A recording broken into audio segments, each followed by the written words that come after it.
Hello everyone, welcome to Cambridge Virtual Academy, and today we will have a new grammar rule which we all need. First of all, we have to know what are if conditionals, okay? Today we will not talk about the zero conditional of if. Let's start talking about the first. We have the first conditional and second conditional. And the last, but not the least, the third conditional of if. Also today we will talk about the mixed conditionals. Just be with us. The first conditional refers to something happens in the present, okay? And actually it refers to a fact or a general truth, okay? So okay, something else also when we expect or predict something, so it refers to or expresses a prediction, okay, in the future. Let's have like an example talking about this first conditional of if. Firstly, we have to look at the form of the first conditional of if. If conditional, or we have to form if clause with if and the present simple. And the other sentence has to have the subject and will or may or can according to the meaning, okay? Plus the infinitive of the verb. Okay, let's look at this example, okay? Water solidifies when frozen, and he wants me to put if or rewrite this sentence using if. And we all know that if has to have two sentences, okay?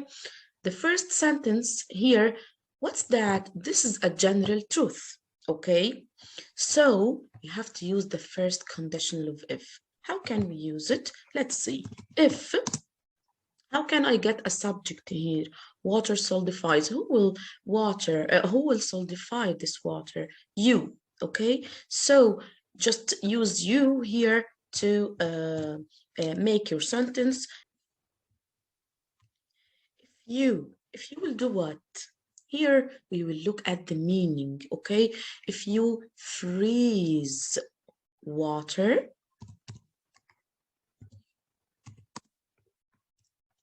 what will happen? It will solidify.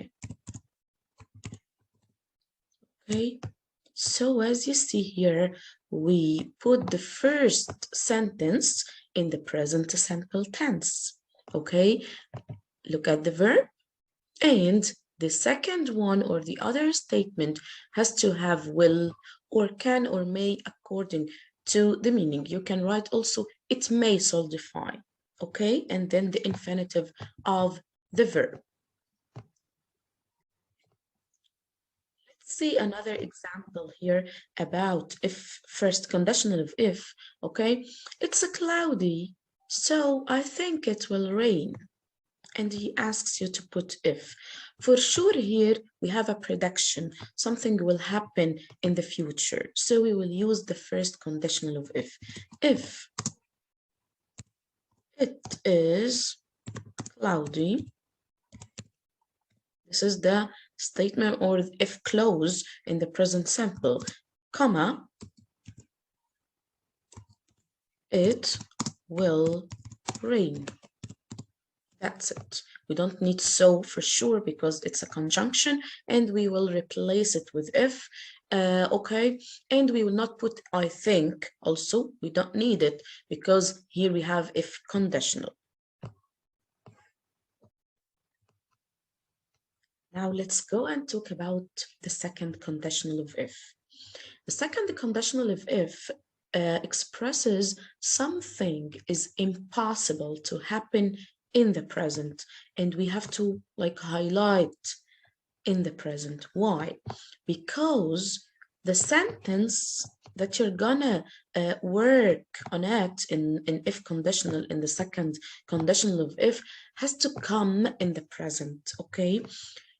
So let's see some examples about this. Let's go and find out the form, okay? It will be if, the if clause has to be in the past simple.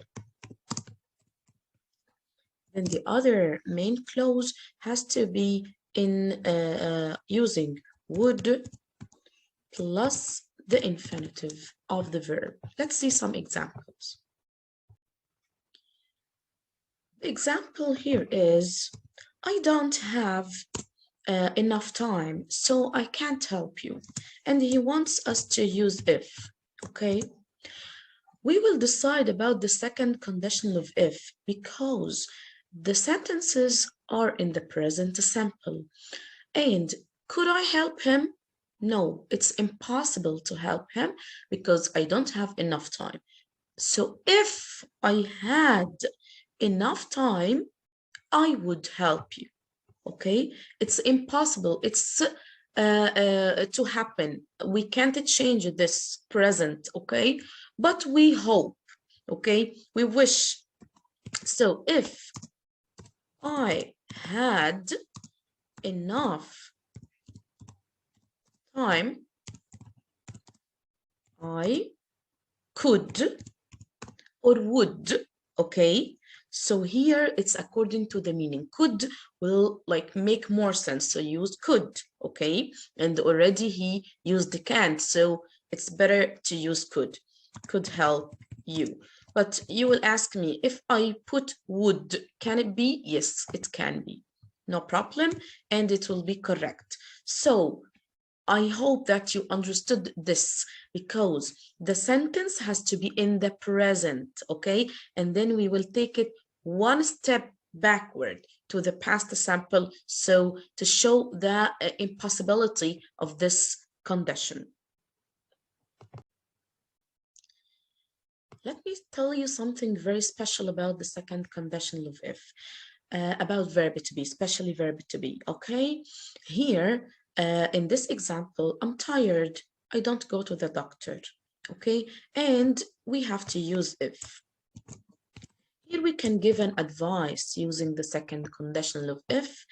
If I want to give him an advice to go to the doctor, okay? But he didn't, he doesn't go. So if I were you, I would go to the doctor, okay?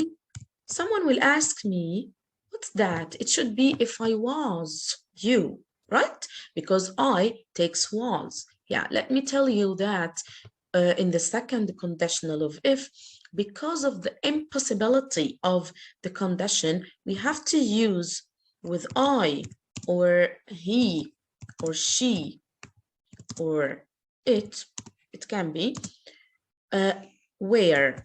They take where, not was, okay? So take care of this point, it's very important.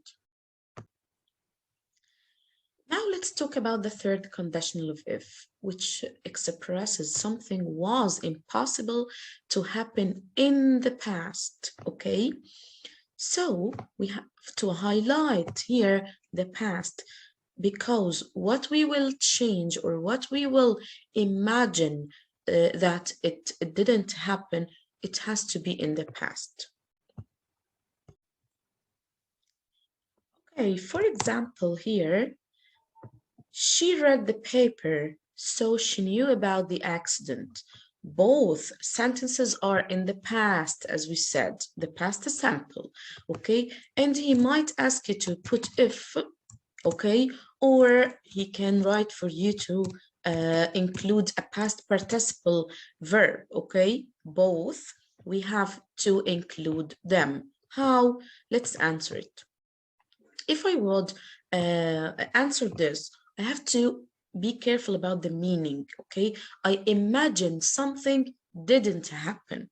She read the paper, okay? So she knew about the accident. Let's imagine that she hadn't read the paper. Okay, so if she hadn't read paper, comma, she would have known, or she wouldn't. Okay, she wouldn't have known about the accident. So she wouldn't have, we here put the rule, okay? So we follow the rule. Past participle of knew, known. Now you see how known appears now. Okay, so have known about the accident. So we imagine, it's like an imaginative or imaginary conditional, okay? Also the second conditional, but what's the difference? That the sentences in the second conditional will be in the present, we take it backward to the past simple, and in the third conditional, it's something happened in the past and we imagine that it hadn't happened. Oh, okay, finally now we are in if mixed conditionals, and we have two mixed conditionals. And let me tell you something, after we finish the mixed conditionals, I will tell you a general rule about if, okay? Don't forget to be with us till the end of the video. We have two mixed conditionals of if. When we refer to an action in the past and has an influence in the present, we will follow a form. If we have an action in the present and has a sign in the past, we will follow another form. Let's look at this conditional. I hate action films, so I didn't go to the cinema yesterday. Look at the first sentence, okay? It's in the present, right? Look at the other one. It's in the past simple, right? So it's mixed, okay, in sentences, present and past. How can we answer this? Let me tell you here the general truth, okay? Or the general rule about if. You find here it's a present simple, right? Just take it backward one step, okay, in the tense. So you will take it to the second conditional, okay? So the first sentence will be for the second conditional of if, okay? So if I, let's do it, and like we said before, it's an imaginary situation. So here, if I didn't hate action films, what would happen here? Let's see. This sentence is in the past simple. What should we do? We will take it to the third conditional of if, because we will go one step backward in the tense. It would be what? I would have gone to the cinema yesterday. Okay, what happened here? What happened again? That we used a mixed conditional of if. The first clause or if clause will be using past simple because it was here in the present simple, okay? And the second clause or the main clause, we took it to the third conditional of if using would plus have plus the past participle. Why? Because it was about the past simple, okay? And it's because it's an imaginary situation, we change the positive into negative and the negative into positive, so it will make more sense. If I didn't hate action films, I would have gone to the cinema yesterday. Let's go to the other mixed conditional of if. When the action is in the present, okay, and has a sign in the past. She has worked hard, so she's successful. Let me tell you something very important here. We have here present what? Present perfect. Yeah, exactly. Okay, and the other one, present simple. Okay, let me tell you that the present perfect, we take it also to the third conditional. Okay, so we deal with it as if it's past simple. Okay, so here, how can we answer this? I'll try to answer it with me. If, yeah, she, we will take it to the third conditional, so we will put the past perfect, okay? And it's an imaginary. So if she hadn't, exactly, yeah, she hadn't worked hard, look here, this is past, sorry, this is present simple. So we will take it to the second conditional. She would, exactly, or wouldn't here, yeah, wouldn't, because if she hadn't worked hard, she wouldn't be excellent, successful. Got it? Here, we took it to the second conditional of if, okay? So we just go 1 tense backward. We change here the negative into positive and vice versa, because we talk about an imaginary situation. Okay, at the end of the video, I hope that you understood all if conditionals that you might face or you might find. But let me just tell you about if general rules, okay? Firstly, you have to change the tense, okay? Change the present simple into past simple, okay? Just go backward 1 tense. How about the past simple? We have to change the past simple or the present perfect, okay, to the past perfect. Okay, and change the negative into positive to show the impossibility only in the second and the third conditionals, okay, and vice versa for sure. And something else, we have to like keep the meaning, okay? Don't change the whole meaning of the sentence. You have to like keep the meaning. That's it. This is something very important, okay? I hope that you liked this video. Don't forget to follow us on the Instagram and Facebook, and to subscribe our YouTube channel. Good luck.